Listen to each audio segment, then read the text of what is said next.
वाहेगुरु जी का खालसा वाहेगुरु जी की फतह। अभी शबद कीर्तन सुनकर जो शांति मिली वो शब्दों में अभिव्यक्त करना मुश्किल है। मुझे खुशी है कि आज हमारा देश पूरी निष्ठा के साथ हमारे गुरुओं के आदर्शों पर आगे बढ़ रहा है। मैं इस पुण्य अवसर पर सभी 10 गुरुओं के चरणों में आदरपूर्वक नमन करता हूं। जब गुरु तेग बहादुर साहब का जन्म हुआ था तो गुरु पिता ने कहा था, दिन रक्ष संकट हरण, दिन रक्ष संकट हरण, यानी ये बालक एक महान आत्मा है। ये दिन दुखियों की रक्षा करने वाला, संकट को हरने वाला है। इसलिए श्री हरगोविंद साहब ने उनका नाम त्यागमल रखा। यही त्याग गुरु तेग बहादुर साहब ने अपने जीवन में चरितार्थ भी करके दिखाया। गुरु गोविंद सिंह जी ने तो उनके बारे में लिखा है, तेग बहादुर सिमरिए घर नव निधि आवे धाई, सब थाई होई सहाय। अर्थात गुरु तेग बहादुर जी के स्मरण से ही सभी सिद्धियां अपने आप प्रकट होने लगती हैं। यहां लाल किले के पास, यहीं पर गुरु तेग बहादुर जी के अमर बलिदान का प्रतीक गुरुद्वारा शीशगंज साहब भी है।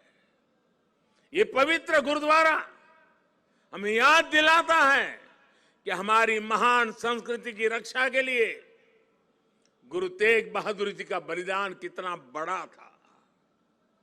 उस समय देश में मजहबी कट्टरता की आंधी आई थी। धर्म को दर्शन, विज्ञान और आत्मशोध का विषय मानने वाले हमारे हिंदुस्तान के सामने ऐसे लोग थे जिन्होंने धर्म के नाम पर हिंसा और अत्याचार की पराकाष्ठा कर दी थी। उस समय भारत को अपनी पहचान बचाने के लिए एक बड़ी उम्मीद गुरु तेग बहादुर साहब के रूप में दिखी थी। औरंगजेब की आतताई सोच के सामने उस समय गुरु तेग बहादुर जी हिंददी चादर बनकर, एक चट्टान बनकर खड़े हो गए थे। इतिहास गवाह है कि वर्तमान समय गवाह है और ये लाल किला भी गवाह है कि औरंगजेब और उसके जैसे अत्याचारियों ने भले ही अनेकों सिरों को धड़ से अलग करा, लेकिन हमारी आस्था को वो हमसे अलग नहीं कर सका। भारत का हर क्षेत्र, हर कोना हमारे गुरुओं के प्रभाव और ज्ञान से रोशन रहा है। पिछले वर्ष ही हमारी सरकार ने साहिबजादों के महान बलिदान की स्मृति में 26 दिसंबर को वीर बाल दिवस मनाने का निर्णय किया है।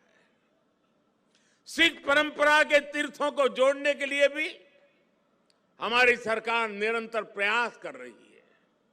जिस करतारपुर साहिब कॉरिडोर की दशकों से प्रतीक्षा की जा रही थी, उसका निर्माण करके हमारी सरकार ने गुरु सेवा के लिए अपनी प्रतिबद्धता दिखाई है। रेल सुविधाओं का आधुनिकीकरण भी किया है।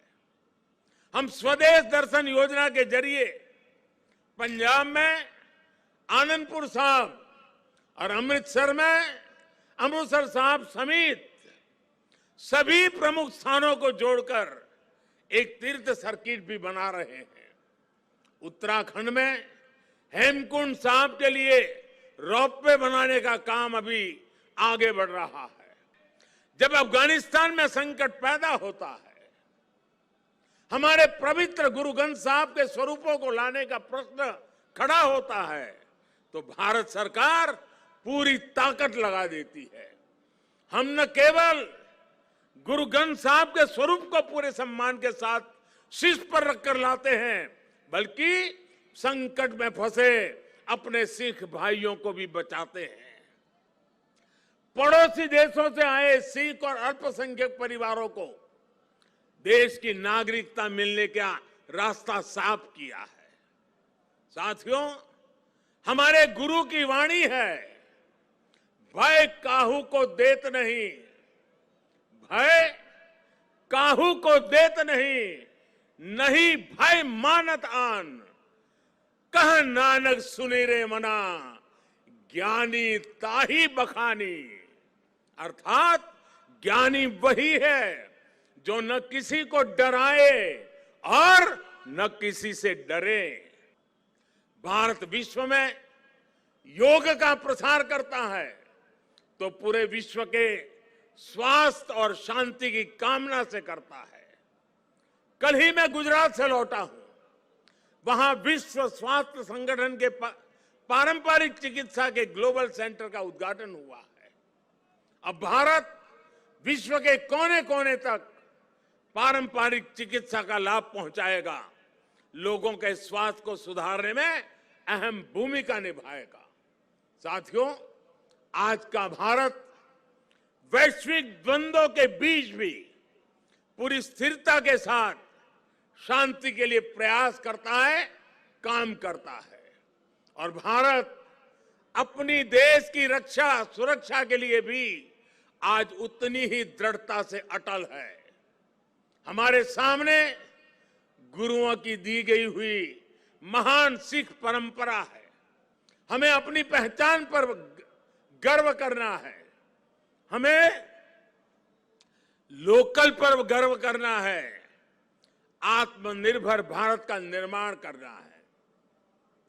हमें एक ऐसा भारत बनाना है जिसका सामर्थ्य दुनिया देखे, जो दुनिया को नई ऊंचाई पर ले जाए। देश का विकास, देश की तेज प्रगति, ये हम सबका कर्तव्य है। इसके लिए सबके प्रयास की जरूरत है। मुझे पूरा भरोसा है कि गुरुओं के आशीर्वाद से भारत अपने गौरव के शिखर तक पहुंचेगा।